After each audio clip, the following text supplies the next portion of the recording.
The Adeyemis were the envy of many on Emmanuel Street. Their house, once full of laughter and noise, now echoed with a heavy silence. After Chief Adeyemi's sudden death, things hadn't been the same. His wife, Mama Ronke, as everyone fondly called her, sat on the veranda every evening with wrapper tied over her chest, gazing at the gates as though expecting someone who never came. Inside the house, her 7 children walked past each other like strangers. They had all flown in from different parts of the country for their father's burial. Kehinde, the supposed doctor who hadn't passed his board exams in 3 years. Lola, the fashion designer who relied on her father's money to fund her boutique. Bode, the struggling tech guy who couldn't keep a job. Yemi, the pastor whose congregation never grew past 30 members. Shade, the self-acclaimed influencer with barely 30 followers. Tayo, the wannabe filmmaker still shooting skits with his phone. And Fola, the youngest, who kept switching careers every 3 months. Who sold daddy's land in Ibadan? Bode's voice echoed through the living room one afternoon. Lola is. Bode, so we are not even talking about Mama or what happens next, Abi? It's not land that you're fighting for. Don't pretend like you don't care. I know your eyes are on the shops in Alade Market. He shot back. Mama Ronke heard the voices from upstairs. She placed her hand on her chest, sighed deeply and muttered, God, what is it? What have I raised? The following Sunday, Mama Ronke invited the elders of the family to their house. She had hoped their presence would bring some sense into her quarreling children. The sitting room was filled with heavy scents of incense and a faint aroma of egusi from the kitchen. Mama Ronke, dressed in her white Iro and buba, sat beside Chief Olalekon, her late husband's cousin, who now acted as the head of the family. All present were Mama Titi, her childhood friend and neighbor, and Alhaji Musa, a respected community elder. My children, Chief Olaleko began after clearing his throat. Your father has left this world suddenly, but not without doing his duties. He left properties, yes, but more importantly, he left a name, a legacy. Lola crossed her arms, not impressed. Uncle, we are not dragging legacy, we just want fairness. Fairness? You call this noise fairness? Alhaji Musa snapped. I passed by this house 3 times this week. Every time I heard shouting, you people are embarrassing your mother. Kehinde sighed and rubbed his forehead. It's not as if we are fighting to kill ourselves. We are just trying to figure out how to share things, what belongs to us. Figure out. Mama Ronke finally spoke, her voice full of pain. Your father's body is barely cold in the ground, and all you talk about is land and shops. Have I failed you so much that none of you even think about each other, about family? The room went silent. Even Fola, who usually had something smart to say, looked down at her feet. Mama Titi leaned forward. These children were raised with silver spoons. Yes, but not without responsibility. This is the root of this wahala. Tears welled up in Mama Ronke's eyes. If only I could turn back the hand of time. That night, after the elders had left, the house remained tense. Everyone retired to their separate rooms, but no one truly slept. The wind rustled through the mango tree outside, carrying the weight of unspoken words and decades of entitlement. Lola sat beside the window, scrolling through the pictures on her phone, old family pictures. One showed where she was sitting on her father's laps, grinning widely as he held a toy sewing machine. That had been her dream once, to become a designer, but she never learned to sew. Everything she had was bought. Machines, tailors, even fame. Her boutique barely survived now that daddy wasn't there to bail her out. In the next room, Kehinde sat on the edge of the bed, flipping through his worn-out medical books. He had failed his last licensing exam twice. But with daddy's influence, nobody ever noticed. Now, with his name no longer opening doors, reality stared him in the face. Meanwhile, in the boys' room upstairs, Bode and Tayo had a heated exchange. "You are always acting like you deserve more," Bode growled, shoving his brother. "Because I worked for it," Tayo shouted. "At least I try. You sit there with your laptop coding nonsense, borrowing money from loan apps every month. You are mad. Your entire film career is just Instagram reels." Fode, passing the hallway, overheard them. She leaned against the wall and sighed. She had tried to be everything: makeup artist, YouTuber, real estate agent, but nothing stuck. She thought having options meant freedom. Now, she saw it as just being lost. Upstairs, Mama Ronke had it all. Her heart ached. These weren't just arguments, they were the fruits of misplaced upbringing. She clutched her wrapper tightly and whispered, "God, give me one more chance to do this right." But even heaven seemed to be silent. 3 days later, a black Toyota Camry drove into the compound. A man in a neatly ironed suit stepped out holding a leather briefcase. It was Barrister Ojo, the family lawyer who handled Chief Adeyeme's affairs for over 15 years. The children gathered in the main sitting room, their expressions mixed with curiosity and tension. Mama Ronke sat quietly in her armchair, her eyes closed in silent prayer. "Good afternoon, everyone," the lawyer began, adjusting his glasses. "I know emotions are still high, but your father's will must be read. That was his last wish." The room fell silent. He opened the briefcase slowly and pulled out a brown envelope. He broke the seal and unfolded the documents. "Before I begin, I want to remind you all that your father was a man of structure. He believed in planning ahead." Everyone nodded slowly, except Bode, who muttered under his breath, "I hope he planned it well." The lawyer cleared his throat and began reading the will. "To my beloved wife Ronke Adeyemi, I leave the house at Emmanuel Street and the family accounts. To my children, each shall receive shares from the businesses he or she contributed to." "Contributed to care?" Lola blurted out. "What does that mean?"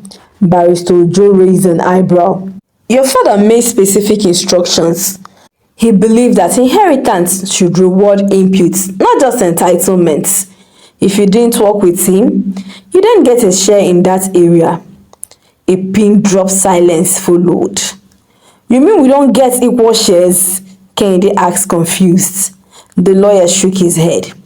"Your father loved you all, but he believed in merit. He even mentioned that this would test your unity as siblings." Yemi the pastor leaned back and muttered, "Vanity upon vanity, all is vanity." Mama Ronke lowered her gaze. She could feel the storm brewing again. After Barrister Ojo left, the living room erupted like a volcano. The moment the gates closed behind his car, voices rose like thunder. "So daddy gave me nothing because I didn't contribute," Lola scoffed, tossing a throw pillow across the room. "But I'm his first daughter. Does that not count for anything?" "Oh, please," Bode snapped. "You only ran that boutique because daddy funded it. Let's not pretend like you built anything." "And you?" Kehinde turned on him. "What have you built, Bode? That failed tech startup or the one that scammed people and disappeared?" "Shut up, fake doctor." "You couldn't even pass board exam," Bode shouted, pointing a finger at him. "You people should stop this nonsense," Mama Ronke yelled, standing up. "This house is not a market." But they weren't listening. Fola stood in a corner, arms folded tightly. Her eyes darted between her siblings as if watching a live drama. She opened her mouth to speak, then closed it again. What was the point? They were all selfish. Even Yemi, the so-called pastor, had been throwing quiet jabs about spiritual inheritance. Meanwhile, Shade was pacing the corridor on a phone call with her friend. "Babe, it is war. This house is on fire. You should see the way they are all fighting. Me, I just want to collect my own share and I would bounce. Mama Ronke sat back down slowly, her hands trembling, her chest tightened with pain, not physical, but emotional. This was not the family she had raised. Where did she go wrong? She had thought money meant security, that comfort would lead to peace. But now she saw what they lacked: character. As night fell, the house was quiet again, but it wasn't peace.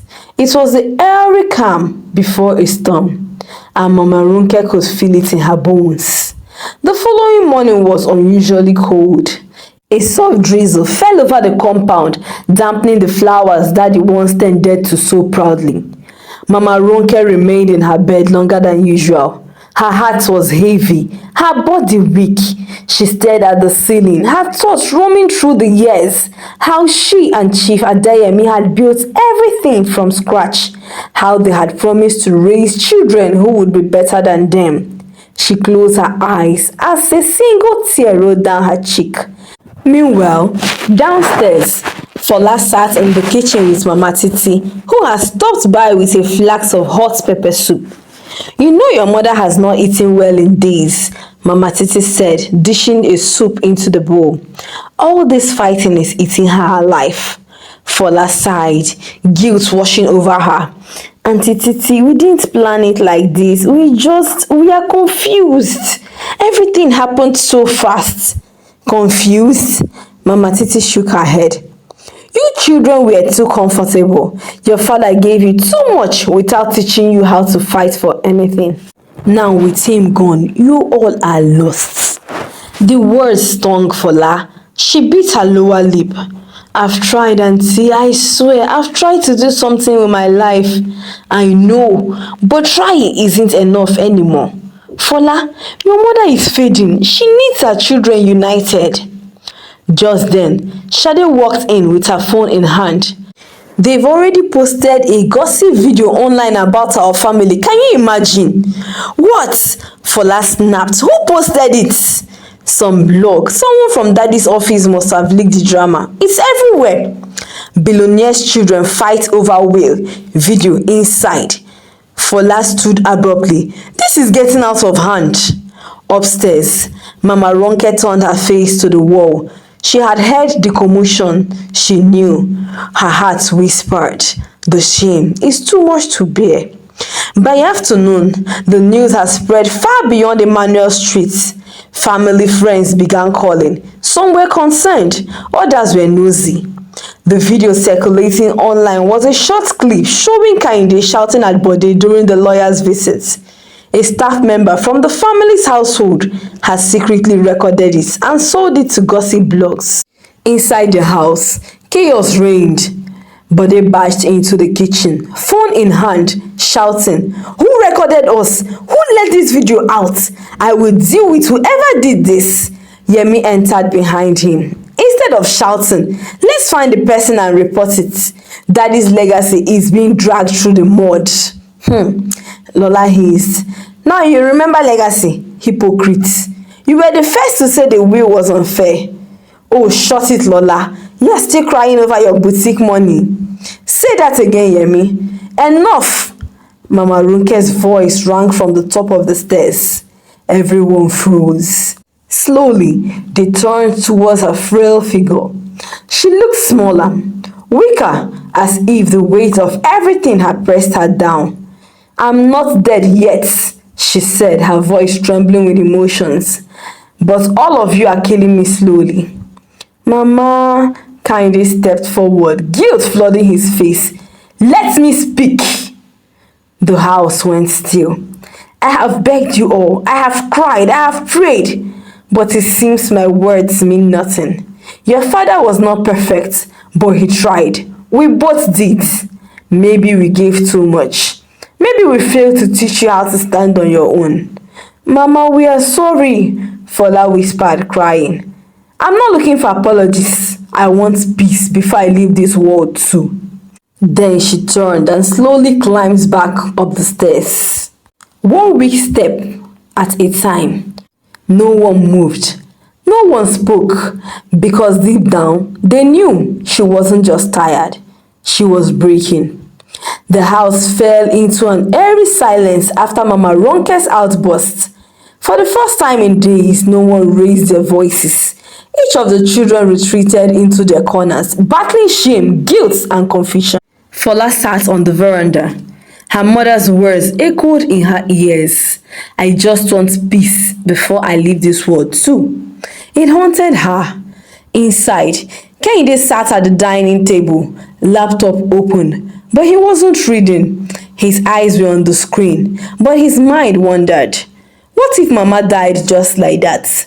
The thought unsettled him.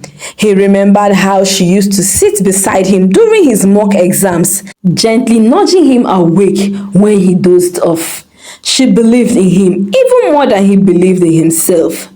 Upstairs, Bode stared at an old family photo on the wall. They were all so young then. Daddy stood tall, Mama smiling proudly, with all her 7 children beaming around her. Back then, he thought they would be a team forever. Shade scrolled through the endless blog posts and comments online. The public was tearing their family apart. Shameless rich kids, entitlement children, a disgrace to their father's name. The words stung more than she expected. That night, a nurse was called. Mama Ronke's blood pressure had spiked. She complained of dizziness and chest tightness. She had collapsed briefly before the nurse arrived. She's under emotional stress, the nurse explained. She needs rest, real rest. But more than that, she needs peace of mind. Yemi prayed beside her, holding her cold hand. Lord have mercy, don't let our mother leave us like this. Mama Ronke didn't speak, but a tear rolled down from the corner of her eyes. And no one knew if it was from pain or the shame her children brought. Morning came with a thick stillness. No birds chirped outside.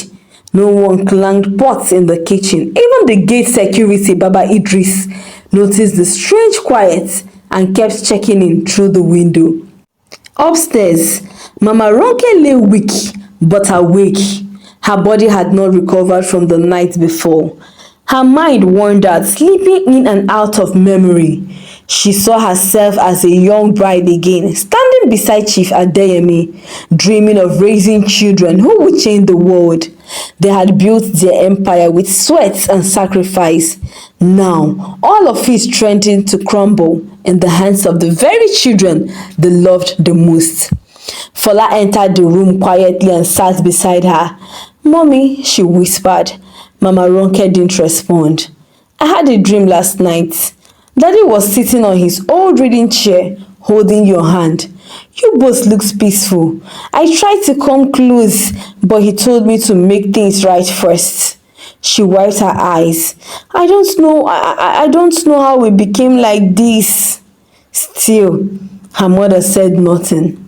Fola looked at her frail face and remembered how strong she used to be. The woman who once chased thieves out of the compound with a mop and a kitchen ladle. The woman who cooked for the whole church during harvest. Now she lay still, broken not by sickness, but by sorrow. Downstairs, Lola gathered her siblings. "We can't keep doing this," she said firmly. "You all saw the nurse's face last night.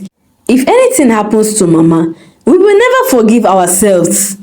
Kehinde nodded slowly. "We should talk, all of us. No yelling this time." Shade crossed her arms. "Will that change anything?" Yemi looked up from his Bible. "If it brings peace, then yes." As they agreed to meet later that evening for a proper family talk, none of them knew it might already be too late, because in Mama Ronke's room, her eyes fluttered and closed. The children gathered in the main sitting room by 7 p.m. As agreed, there was an awkwardness in the room, each one unsure how to start, what to say, or if the meeting would end in another fight. The tension was thick enough to slice with a knife. Yemi stood first. "I think we all know why we are here," he began, clutching a small Bible. We've lost our way. We've turned on each other over what should bring us closer. Daddy didn't just leave wealth, he left us a mother, and we failed her. Fola nodded, wiping her eyes. Last night, I thought we were going to lose her. The thought of that alone shook me. What if we keep dragging this and then we have no chance to make it right? Shade shifted uncontrollably. But what are we supposed to do? Pretend we don't have grievances? That we shouldn't have been treated unfairly? Kehinde sighed. Shade, we all feel cheated in one way or the other. But the way we are going about it, shouting, gossiping, even leaking family fights to the internet, is disgraceful. We need to fix this. Where do we start? But they asked quietly, surprising everybody. No one had an answer. Just then, a knock sounded on the door. Baba Idris peeks in, his cap in hand. His face trembled. Sorry to disturb, but madam, she's not breathing well. The room fell silent. Within seconds, they were all rushing upstairs. The nurse was already trying to revive her. She was fine just an hour ago, she said, her hands trembling. I went to boil water. When I came back, Mama Ronke's body lay still, her face peaceful, too peaceful. Yemi shouted, Mommy, please open your eyes. No response. The nurse reached for her pulse, placed her hand over the woman's chest, and slowly looked up. I am sorry, she whispered. She's gone. A loud wail escaped from Fola's lips. Bode dropped to his knees. Lola fainted. Kehinde stood frozen. Sade screamed. Yemi buried his face in his mother's sheets, sobbing like a child. The woman who gave them life had given her last breath in pain. And outside, the night was darker than it had ever been. The news of Mama Ronke's passing spread like wildfire. The house that had once been filled with arguments was now shrouded in cold silence. The children were left to face their grief, but with it came guilt, so much guilt, as they sat in the living room, staring blankly at the walls. None of them spoke. It was as though words could not undo the hurt they had caused. Later that night, the family gathered in the sitting room again. No one had the energy to argue anymore. The fight for inheritance seemed like a distant memory. What they were facing now was something far greater than any amount of money could solve. Loss. I never thought it would end like this, Yemi said. I've been praying for her to come back, but I know it's too late. The sound of his words hung in air, suffocating and heavy. Then something strange happened. The house, which had been silent for hours, suddenly filled with a low, mournful sound. It started as a soft sobbing, almost imperceptible, but then it grew louder and louder until it was unmistakable. Someone was crying. Did you hear that? Fola whispered, her eyes wide with confusion. Everyone stopped breathing. The sobbing continued, echoing through the whole house, as though it were coming from the very walls themselves. It is Mama, Bode shouted, rising from his seat in shock. She's crying. They rushed upstairs, their hearts pounding in their chests as they entered the room. The sight before them sent a chill down their spines. Mama Ronke's body, which had been lying peacefully on her deathbed just hours earlier, had tears streaming down her eyes. Her eyes were closed, but tears streamed down her cheeks. Moral of the story. Inasmuch as we would love to blame their DMEs, let's not forget that we might silently be exhibiting the same behavior, ignoring our parents' emotions. Send love, affection, not just money, to your parents. Make out time for your very busy schedule to share with them. Remember, they gave us their all. May we not be the end of our lovely parents. And to some of us who never had loving parents, may we heal from whatever trauma this might have caused. Let us be the version of the parents they never were to our kids. Remember, charity begins at home. Watch this space for part 2. You think it was the end? No, grab a popcorn like, share and subscribe if you haven't done so by now. Till I bring another intriguing African story your way, God bless you.